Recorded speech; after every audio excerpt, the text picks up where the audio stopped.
একটি দল নির্বাচনে হেরে যাওয়ার ভয়ে চোরাই পথে ক্ষমতায় যাবার নীল নকশা করছে বলে অভিযোগ করেছেন জামাতে ইসলামের আমির ডাক্তার শফিকুর রহমান। সরকারি আমলাদের হুঁশিয়ারি দিয়ে তিনি বলেন, ইলেকশন ইঞ্জিনিয়ারিংয়ের চেষ্টা করা হলে কাউকে ক্ষমা করা হবে না।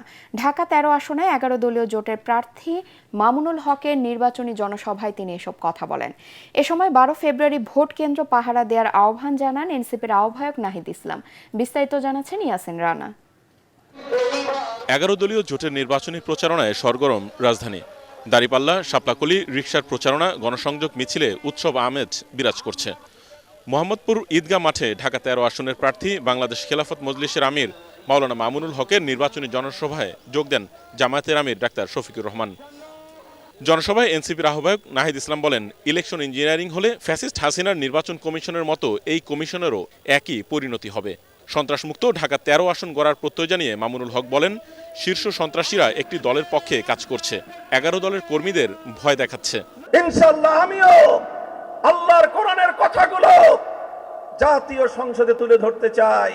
একটি দল নির্বাচনে হারার ভয়ে চোরাই পথে ক্ষমতায় যেতে চায় বলে মন্তব্য করেন জামায়াতের আমির ডাক্তার শফিকুর রহমান।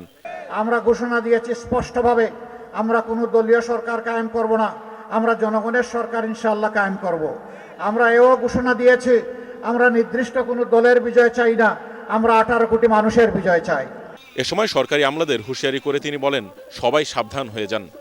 আবার আমরা দেখতে পাচ্ছি কার ইশারায় কেন সেই একই অন্ধকার গলিপথে আমাদের নির্বাচন কমিশন হাঁটার চেষ্টা করছে।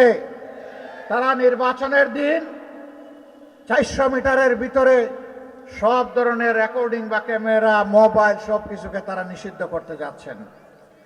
আমরা পরিষ্কার বলে দিতে চাই, জুলাইয়ে ওই অপকর্ম যেমন মেনে নেওয়া হয়নি, আজকেও মেনে নেওয়ার কোনো প্রশ্নই ওঠে না।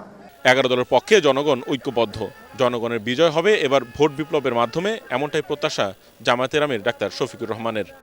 হাতে তুলে ইয়াসিন রানা, এটিএন বাংলা, ঢাকা।